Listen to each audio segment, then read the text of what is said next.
Good morning, friends. This is our fourth lecture in the subject Fundamentals of Cost Accounting, which contains 4 units, and we have started from first unit, Essential of Cost Accounting. Yesterday we have discussed about the methods and techniques of cost accounting, and today let us discuss about the cost classification, which is also one of the point included in your syllabus. First unit, Essential of Cost Accounting, which is fully theoretical portion. So this is fourth lecture in this subject in the first unit, Essential of Cost Accounting. So cost classification, there are, you can see on the board, there are classification into direct and indirect cost, classification into fixed and variable cost, classification into controllable and non-controllable cost, classification into historical cost and predetermined cost, and last point of view we can do classification of cost, classification into normal and abnormal cost. So let's discuss the classification into direct and indirect cost. Direct cost, there are those costs which are incurred for and conveniently identified with a particular cost unit, process or department. So the direct cost is directly related with the production procedure. As for example, direct material, direct wages are the direct cost.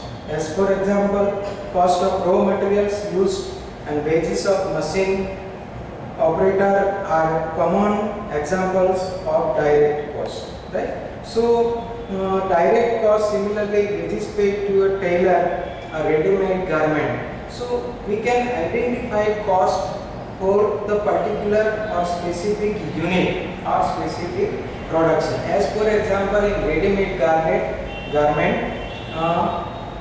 trousers, tailor's wages for trousers. So per trouser, what is the wages that we can identify, that we can calculate? So we can say wages paid to tailor in the ready-made garment to prepare the trouser. It is a direct cost, right? So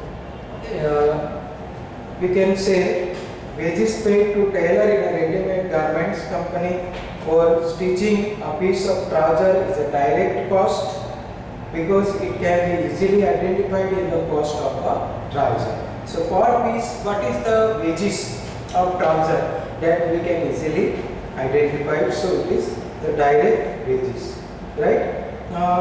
Vice versa concept is indirect cost. Indirect cost, generally per unit we cannot calculate, or per unit we cannot identify.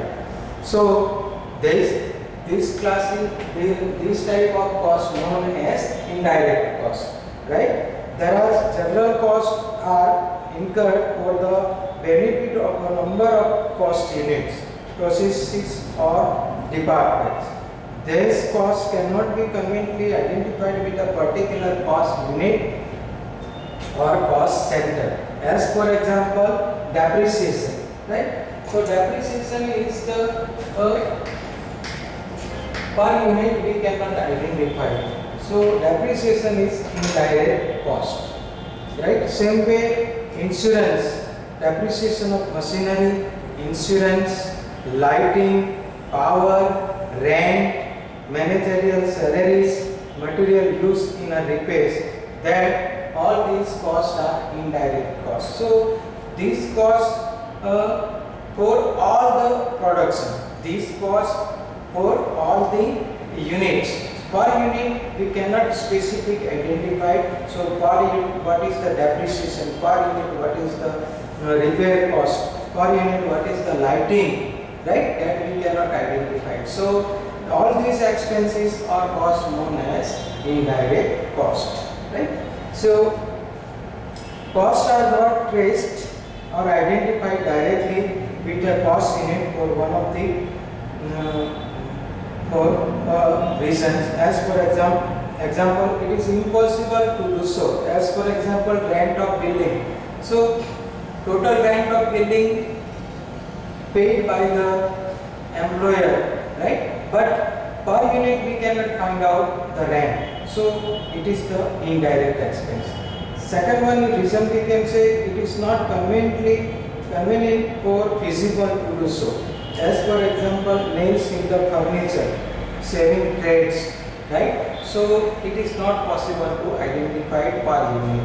That is why it is indirect cost, right? Then third reason we can say management chooses not to so. Okay, many companies classify certain items of cost as indirect because it is customary in the industry to do so.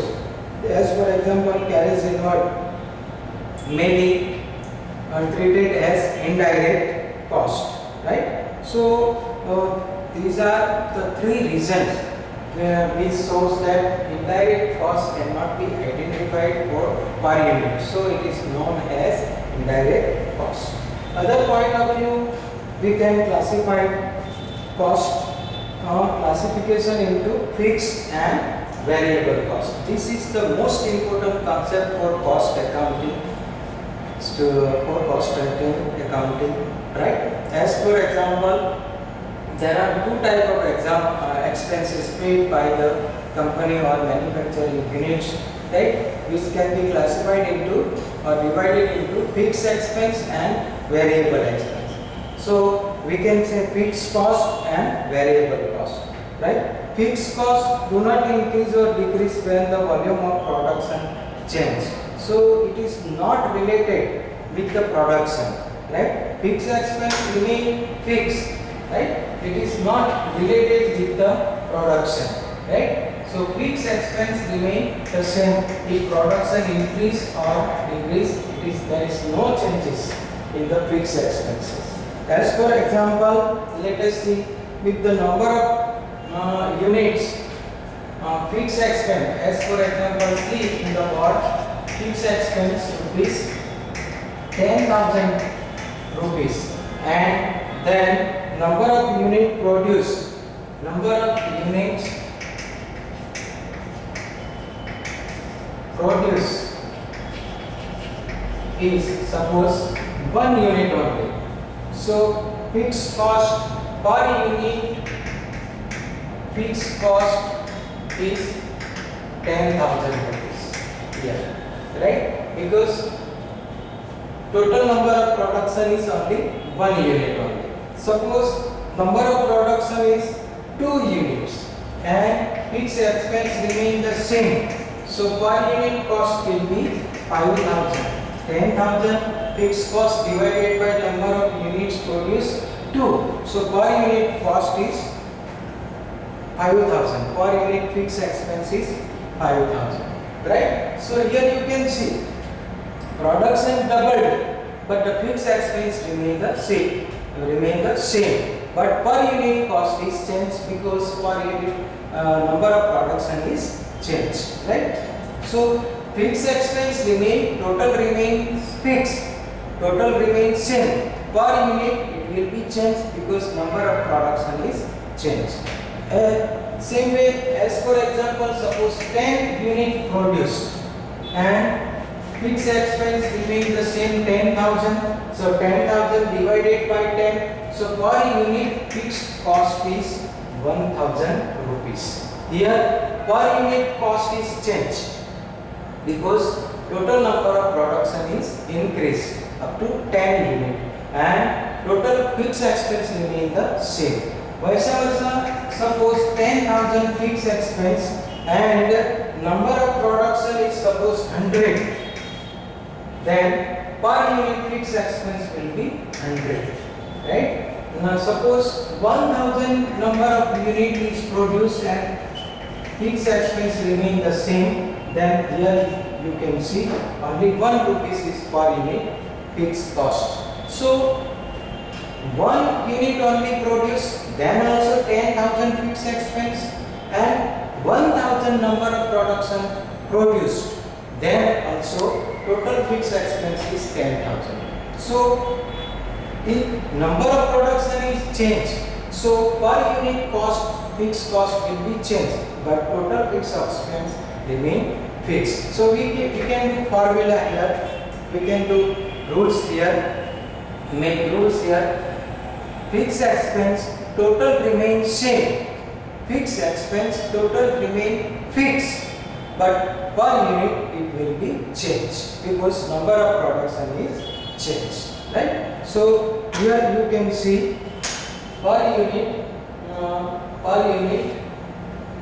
last 10,000 fixed expense, 1,000 number of products done. So 10 rupees is the per unit fixed cost. So only one unit were produced, then per unit cost was 10,000, and 1,000 unit produced, then per unit cost of fixed cost is 10 rupees. So per unit fixed expense will be changed due to the changes in the number of products and unit, but total fixed expense remain the same. So this is also one of the cost, right? Fixed cost we can say rent and lease. Rent and lease, it is the fixed. As for example, factory rent, right? So if one unit produced, then also factory rent remain the same, or 1,000 unit produced, then also factory rent payable is same. And if production not done, as for example in this current situation in COVID-19, suppose the fully lockdown is implemented by the government and all the factory closed down, then no production will be done, but the rent will be paid by the employer, by the factory owner. So rent is the fixed expense, if production done or not done, if production increase or decrease, rent expense remain the same, right? So this is fixed expense. Same way lease, salaries, right? Managerial salaries remain also fixed, right? If production increase or decrease, selling increase or decrease, right? But the salary will be paid to the employee, right? So salary expense also fixed expense, fixed cost, building insurance, salaries and wages of permanent staff, those staff who are the permanent, right? So in the lockdown situation also the salary paid will be paid to the permanent staff by the employer. So this is the fixed expense. If the production increase, then also permanent staff salary will be same, and if the production decrease, then also permanent staff salary will be the same. So this is the fixed cost. Municipal taxes, generally annually municipal taxes collected by the municipality of the relevant area, right? So municipality tax is the fixed. At the fixed rate, it is collected by the municipality from the companies. So municipality rate also fixed expense. Now let us discuss about the variable cost.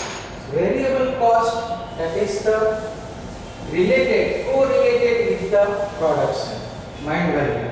Variable cost is correlated with the cost, with the production. That means if the production increase, then variable expense also increase. There is a correlation. And vice versa, if production is down, decrease, then variable expense also decrease. So it is correlated with the production.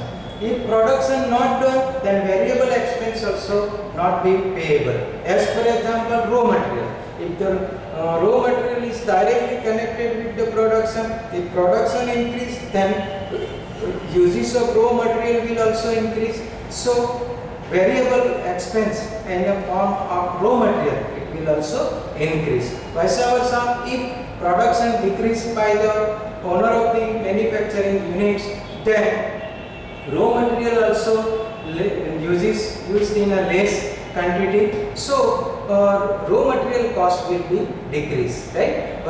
Same way, if production not done, then there is no use of raw material. So there is no cost for raw material. So if production is increased, then variable expense also increase. There is a correlation. If one increase, certain also increase.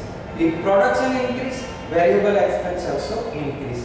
Vice versa, in other words we can say if production decrease, less production done, then variable expense or variable cost also will be in a will decrease, or we can say variable expense also less paid by the owner of the manufacturing units.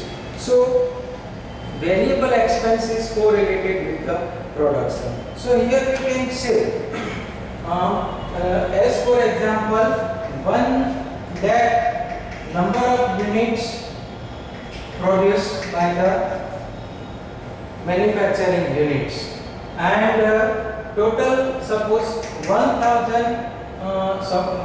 lakh rupees variable expense in the form of raw materials paid by the owner of the manufacturing units, and suppose 1000 units produced. So here we can say 1 lakh divided by number of units produced 1000. So 100 rupees is the per unit raw material cost, which is the variable expense. Now suppose, so here per unit 100 rupees raw material cost. Now suppose 2000 units, suppose company wants to produce the units, then 2000 units multiplied by per unit 100 rupees cost of raw material. So total raw material expense paid by the owner of the manufacturing units will be 2 lakh. So 2 lakh divided by 2000, so 100 rupees will be the per unit raw material cost. So here we can make the one formula or one rules that per variable expense per unit remain the same. You can see here when 1000 units produced, per unit raw material cost means per unit variable cost was 100 rupees. Same way, when the 2000 unit produced, per unit raw material expense is 100. So per unit variable expense remains same, but total it is changed. Total when 1000 units produced, 1 lakh rupees was the total raw material expense, means total variable expenses was 1 lakh rupees. When 2000 units produced, 2 lakh rupees raw material cost. So per unit variable cost remains same. Per unit variable expense or per unit variable cost remains same. Total will be changed, right? In a variable expense.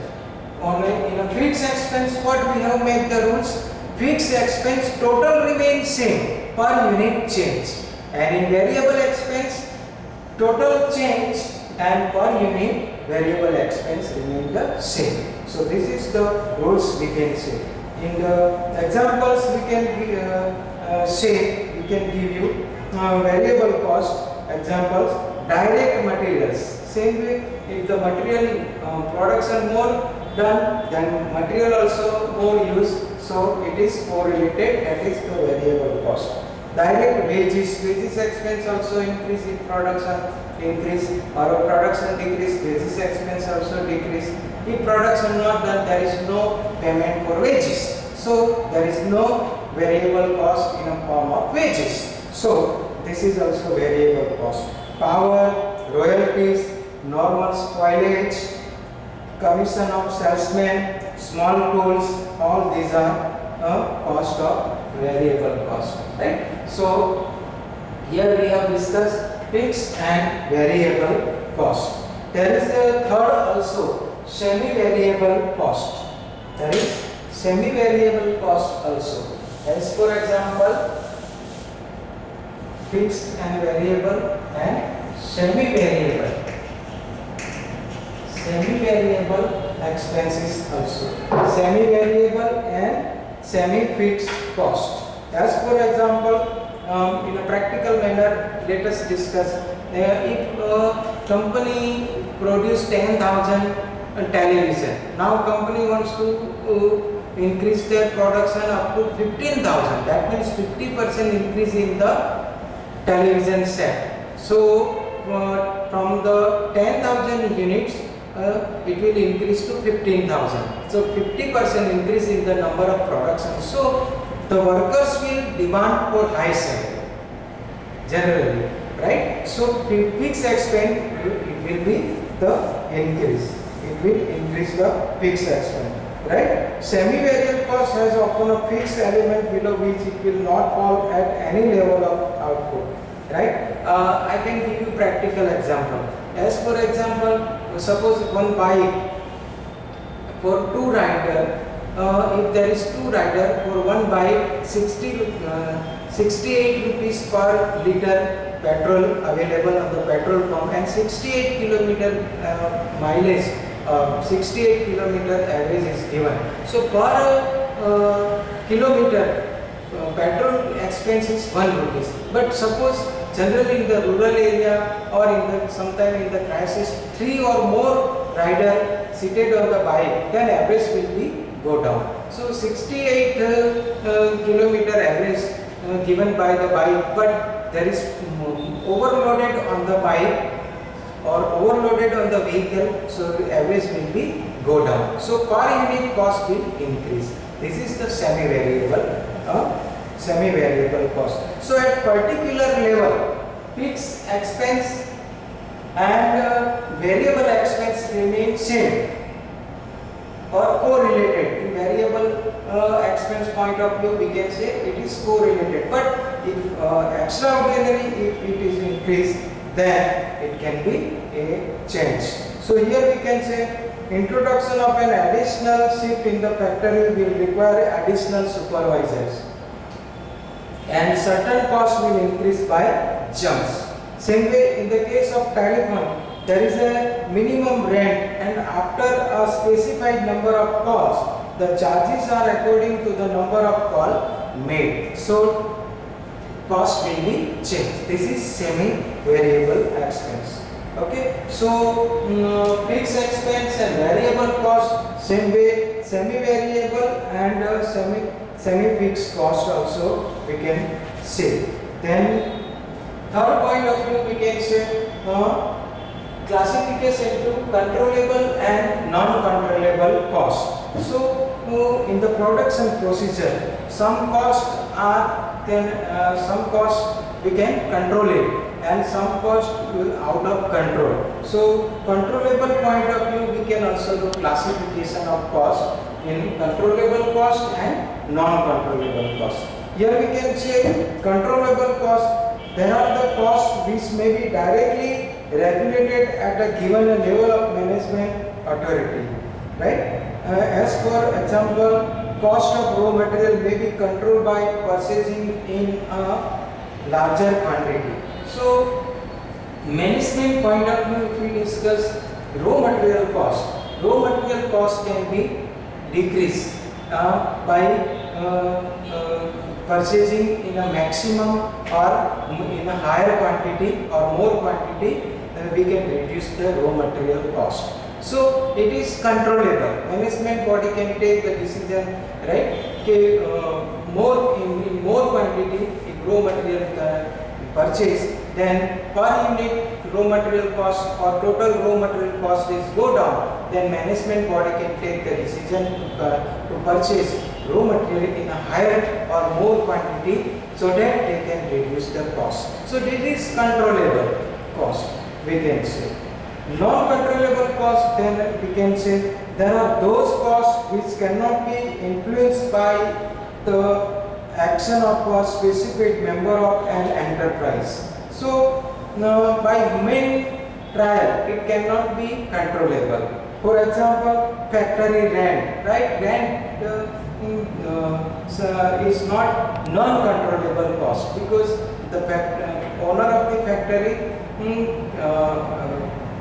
cannot say to reduce the rent to the factory building to the factory building owner, right? So factory rent is a non-controllable cost.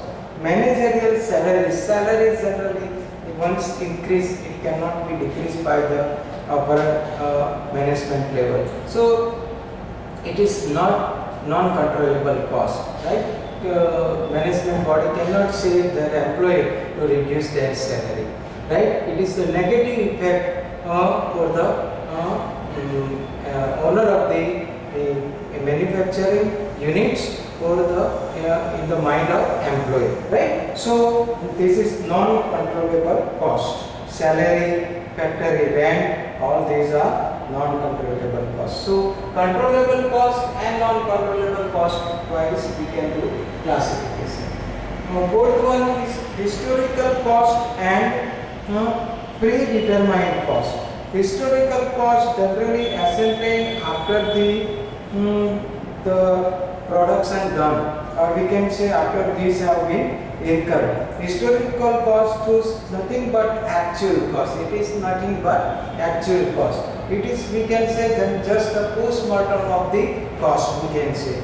We cannot reduce the cost because already it is the incurred, or already it is paid by the owner of the manufacturing units or company or any enterprises. So it is the historical cost. It gives only the data, total raw material cost, total wages cost, total office cost, total selling expenses, total distribution expenses, so and so. It is actual cost. In other words, we can say it is an actual cost.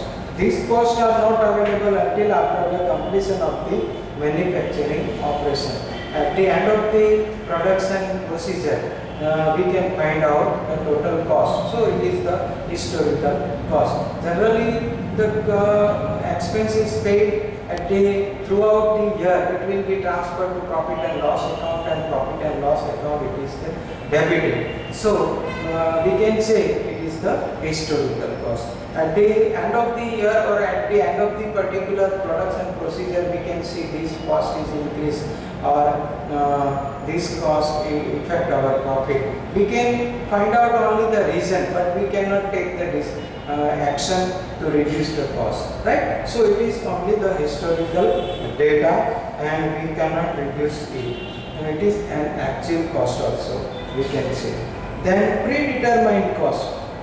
On the base of future expenses and future experience, we can predetermine the cost. As for example, relevant current situation running in the economy, we can judge we can judge for the price of the raw material.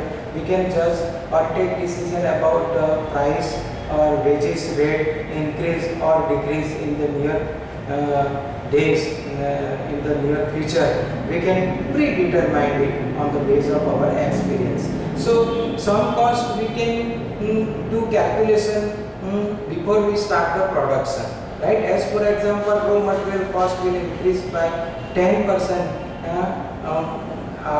in comparison with the last year's data. So if the last year 100 rupees per unit cost of raw material, then this year per unit cost will be 100 rupees, 10%, 100 rupees 10% means 10. So 100 plus 10, 110 will be the raw material cost per unit. Multiplied by the number of units that we want to produce, we can calculate and we can find out the total number of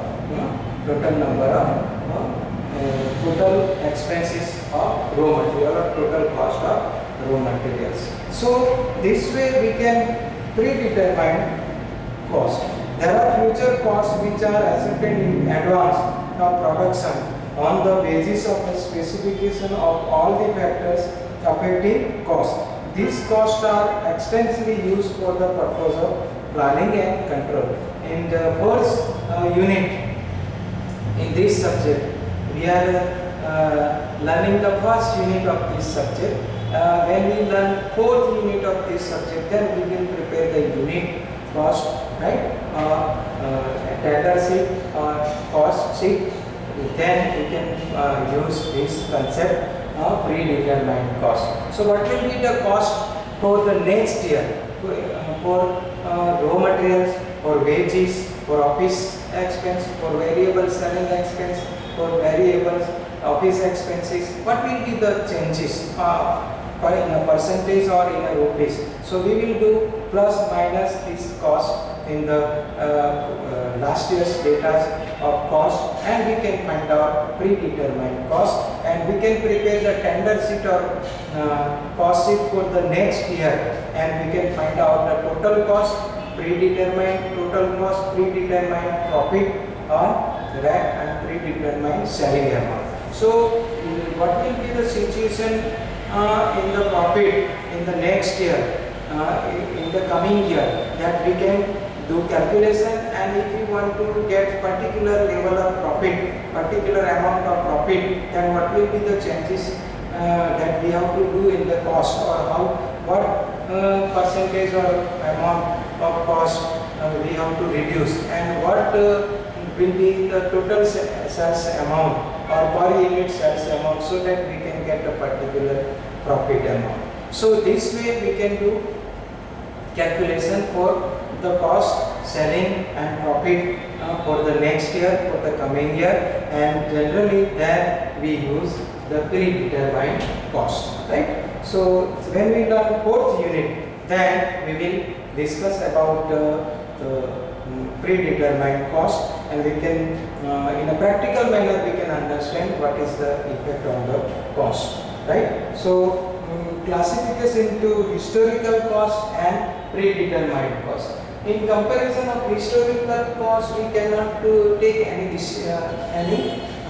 action to reduce the cost. But when we pre-decide or predetermine the cost, then we can see that, or we can do calculation about the particular cost, if it is increase or decrease. If it is increase and affect to our profit, then we will try in the future, in the coming days, to reduce the cost and try to control the cost, so that we can remove the negative effect of increase of cost in our profit. So predetermined cost is very much useful to the management body to take the decision in comparison of historical data, right? So historical cost and predetermined cost also we can say as a classification of cost.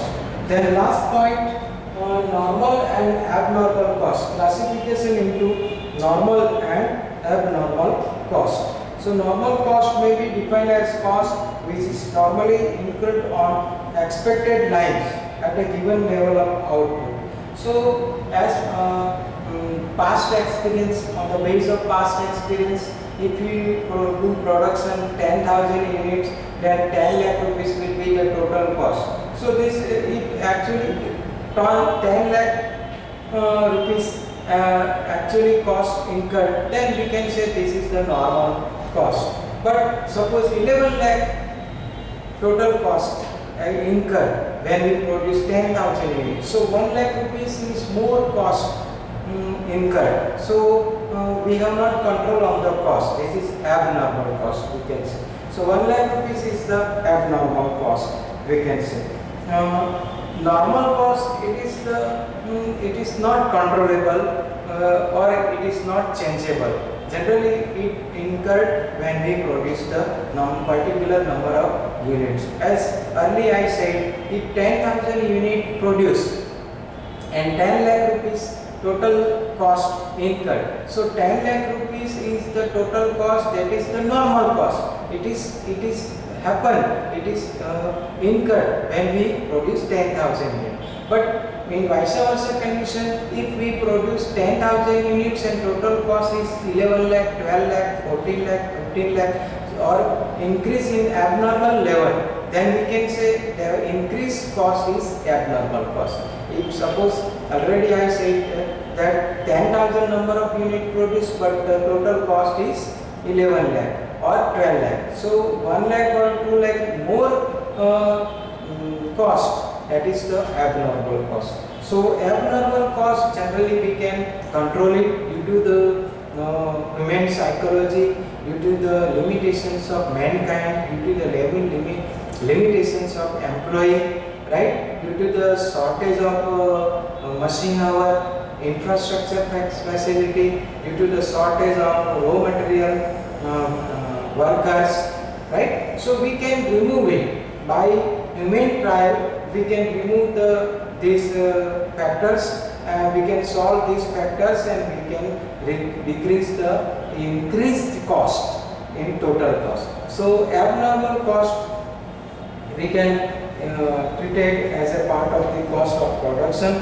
but it is one kind of loss and it will be transferred to profit and loss account. So here we have discussed the classification of cost, direct and indirect cost, and fixed and variable cost, semi-variable expenses and semi-fixed cost, controllable and non-controllable cost, historical cost and predetermined cost, normal and abnormal cost. So 5 point of view we can discuss the cost classification. One more thing I want to say, and I want to draw your attention, just mind that the fixed expense and variable cost are the most important concept, right? When we prepare the cost sheet in the 4th unit, fixed expense and variable expense are the most important thing. So once again I say that fixed expense total remains same, per unit it will be changed due to the increase or decrease in the production. Vice versa, variable expense or variable cost per unit remains same, total it will be changed, right? So this is the vice versa concept. Direct expenses or direct cost is directly related with the production. As for example, material, wages, right? Correlated and directly related with the production. So it is known as direct cost, right? If we want to increase the production, raw material also increase, cost also increase. Wages cost also increase because we want to increase the production, right? So it is correlated. That is why we can say it is the direct cost.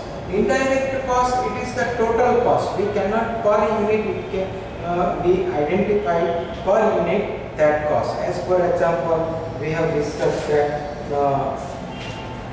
we can say insurance, lighting, power per unit we cannot find out. So all these are the 5 point of view we can say cost classification. There are other 2 concepts also included in your syllabus: element of cost, cost unit and cost center. It will take more than 40 minutes, so we will discuss it in the next lecture. Today let's finish this point, cost classification.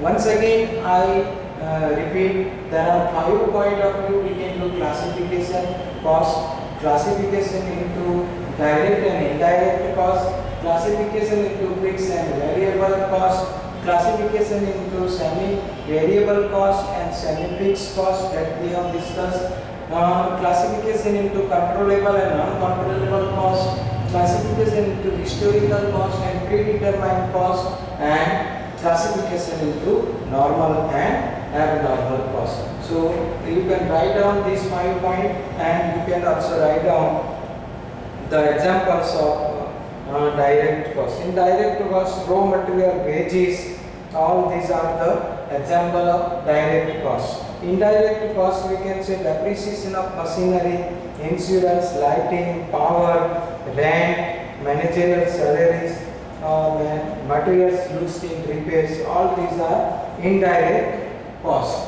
In fixed expense, we can say rent and lease, managerial salaries, building insurance, salaries and wages paid to permanent staff, municipal taxes. All these are fixed costs. In variable cost, we can say as example direct materials, direct wages, power, royalties, normal spoilage, commission of salesmen, small tools. All these are the example of variable cost. In semi-variable cost, we can say supervisor, right? Maintenance and repairs, compensation for accident, telephone expenses, light and power, depreciation. All these are the semi-variable cost and semi-fixed cost, we can say, right? So this is the example. Same way, controllable cost, we can say cost of raw material may be controlled by the management body.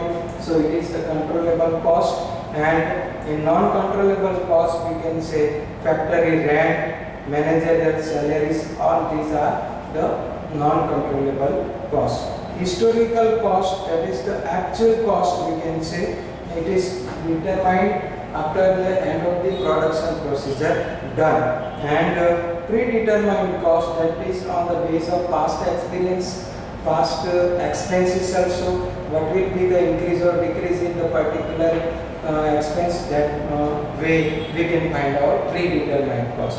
Normal cost, that is the as per the standard, as per the our requirement, as per our expectation cost is done, then it is normal cost, in other words we can say. And abnormal cost, that is the increase in abnormally in the cost, right? So this way we can say there are 5 type of cost of classification. So keep in your mind, and you can write down this point. Next time we will discuss the last point, theoretical portion of cost unit, element of cost, cost unit and cost center. See, these 3 concepts generally take 40 minutes, more than 40 minutes to discuss. So we conclude here only the cost classification point only. So next lecture we will discuss the remaining points of your syllabus of cost unit, element of cost, cost unit and cost center. Thank you.